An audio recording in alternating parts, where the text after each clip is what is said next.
샬롬. 주안의 형제 자매인 사랑하는 안진교회 가족 여러분, 오늘 하나님께서 주신 이 하루 잘 보내셨습니까? 감사는 선택과 집중입니다. 감사할 이유가 있어야 감사하는 것이 아니라 감사할 때 감사한 일이 보일 것입니다. 우리의 삶 가운데 있는 결핍에 집중하여서 불평과 원망의 인생을 살 수도 있고, 또 하나님께서 이미 주신 것들에 집중하여 감사로 채우는 인생도 있습니다. 먼저 오늘 이 하루도 동행하여 주신 하나님께 감사를 드리시고, 가장 가까운 이웃인 가족들의 감정 계좌에 사랑과 축복과 감사의 말로 가득 채우시기 바랍니다. 그리고 하루를 잘 살아낸 나에게도 오늘 정말 수고했어, 애썼어, 하나님이 보시기에 나는 참 소중한 존재야 라며 나 스스로를 축복하면 어떨까요? 성도 여러분, 하나님의 형상으로 지음받은 우리에게는 말의 능력이 있습니다. 말로 사람을 죽이기도 하고 살리기도 하지요. 입술에 30초가 가슴에 30년 간다는 말처럼 무심코 뱉은 말 한마디가 어떤 사람에게는 평생 동안 마음의 상처로 남게 되기도 합니다. 우리의 삶에서도 인간관계가 틀어지는 대부분의 원인은 말에 있으며, 말이 주는 상처는 마음을 칼로 베임같이 큰 상처를 남깁니다. 저 역시도 말로 실수할 때가 얼마나 많은지 모릅니다. 잠잠히 성령님의 임재 앞에 머무르며 하루를 돌아보십시오.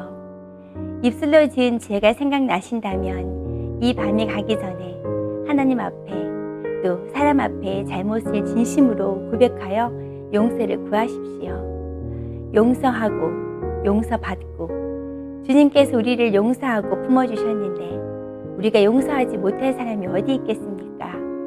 마귀에게 속지 마십시오. 마귀는 관계를 얽어묶고 풀지 않지만 성령님의 역사는 기름처럼 흐르며 모든 묶임을 풀어놓아 자유케 합니다. 마귀는 관계를 얽어묶고 풀지 않지만 성령님의 역사는 기름처럼 흐르며 모든 묶임을 풀어놓아 자유케 합니다. 여러분은 전도하면 무슨 생각이 드시나요? 대부분은 부담된다, 전도는 어렵다, 전도는 은사 받은 사람이나 하는 거지 나같이 수줍음이 많은 사람은 하고 싶어도 어렵다라는 말씀을 하십니다. 많은 사람들이 전도에 대해서 사명과 부담감을 가지고 있지만 어떤 방식으로 해야 할지에 대해 구체적인 방법을 찾지 못하고 있는 것이 현실입니다. 결론부터 말씀드리자면, 전도는 교회 프로그램도 아니고 인간의 설득이나 방법도 아닙니다. 전도는 한마디로 사랑입니다. 하나님 사랑, 영혼 사랑입니다. 영혼 사랑이 없는 전도는 껍데기죠. 전도는 방법이 아니라 성령님께서 하시는 것이며 하나님의 마음으로 하는 것입니다. 사랑하는 성도 여러분, 주위를 잘 살펴보십시오. 준비된 영혼들이 보일 것입니다. 그러나 내가 준비되지 않으면 주님께서는 준비된 영혼이 아니라 준비시키는 영혼을 만나게 하십니다. 그렇게 나를 훈련시키고 준비시키셨다가 내가 주님의 마음과 초점에 하나 될 때 그제야 그 영혼을 준비된 영혼으로 바꾸셔서 열매를 맺게 하시는 것입니다. 전도의 유일한 방법은 내가 복음으로 인하여 변하는 것입니다. 정육점에 가서 고기를 썰어 올 때는 고기 써는 칼로 써니 얼마든지 잘 썰어 옵니다. 그런데 집에 와서 고기를 썰려고 내 칼을 들이대면 썰리지 않을 때가 많습니다. 왜 그럴까요? 고기가 질긴 것이 아니라 칼이 무디기 때문이지요. 나의 신앙생활에 칼이 무디어 있으면 전도가 안 됩니다. 먼저 거룩함을 회복해야 하며 세 가지의 눈물, 즉 내 죄를 통회하는 눈물, 십자가의 눈물, 그리고 지옥 가는 영혼이 불쌍하고 안타까워 흘리는 눈물이 회복되어야 합니다. 시편 126편 5절에 보면 눈물을 흘리며 씨를 뿌리는 자는 기쁨으로 거두리로다 라는 말씀이 있습니다.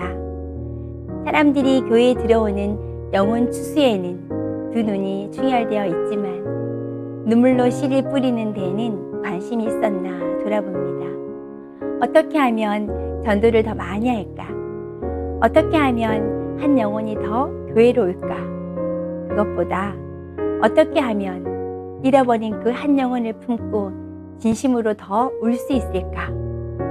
저에게 또 우리 모두에게 영혼 사랑하는 주님의 심장이 이식되기를 간절히 소망합니다. 교회와 선교지를 위해 기도와 후원을 하고 계신가요? 선교의 주체는 하나님이십니다. 교회와 성도는 하나님의 선교를 위한 아름다운 도구이지요. 하나님의 선교에 쓰임 받는다는 것은 이 세상에서 가장 가치 있는 일입니다. 한 영혼의 가치는 하나님의 아들의 피값입니다. 언어와 문화와 환경이 다른 선교지에서 하나님의 부르심에 순종하여 그 모든 어려움을 감당하시는 선교사님들의 땀과 눈물을 기억하며 기도와 물질로 섬기는 복음의 통로가 되시길 축복합니다. 나의 가족들과 목원들은 예수님의 생명으로 살고 있을까요? 기독교는 사람들이 만든 종교나 신념이 아닙니다. 기독교는 생명입니다. 아버지께서 자기 속에 생명이 있음 같이 아들에게도 생명을 주어 그 속에 있게 하셨고 라고 요한복음 5장 26절에 말씀하고 계십니다. 나와 내 가족들은 삶과 신앙이 분리된 종교인인지 아니면 성령님의 인도함을 받는 생명 가진 그리스도인인지 잘 분별하셔야 합니다. 종교는 시간이 갈수록 변질되지만 예수님의 생명은 시간이 갈수록 변화됩니다. 내가 속한 가족, 목장, 소그룹 공동체가 예수 생명으로 펄떡거리는 역동성이 있는지 아니면 딱딱하게 화석화되고 있는지 살펴보시기 바랍니다. 만일 형식적이고 화석화되어 가고 있다면 신앙의 기본, 본질을 회복하고 십자가에 피 묻은 원색적인 복음으로 돌아가야 합니다. 작은 세포 조직인 가정과 목장의 건강이 교회의 건강인 줄 믿습니다. 펄떡거리는 물고기처럼 예수님의 생명력으로 넘치며 하나님 사랑, 이웃 사랑으로 소문나는 우리 안중교회 사랑의 공동체가 되기를 간절히 소망합니다. 개인적인 자기 점검을 하시고 함께 기도하시겠습니다. 생명의 주인이신 살아계신 하나님, 78년 전에 이 땅에 우리 안중교회를 세워주시고 지금까지 아름다운 하나님의 일들을 이루어 가시며 복음의 등대로 삼아주신 은혜에 깊은 감사를 올려드립니다. 더욱 갈망하옵기는 우리 안중교회가 이 지역 복음화에 힘쓰는 복음의 전초기지가 되게 하시고 특별히 소외되고 어려운 이웃들에게 예수님의 십자가 사랑으로 전도하는 교회, 사랑으로 소문난 교회, 그리고 사람을 살려내는 교회가 되게 하여 주옵소서. 우리 영혼의 목자와 감독 되신 예수님의 이름으로 기도드립니다. 아멘.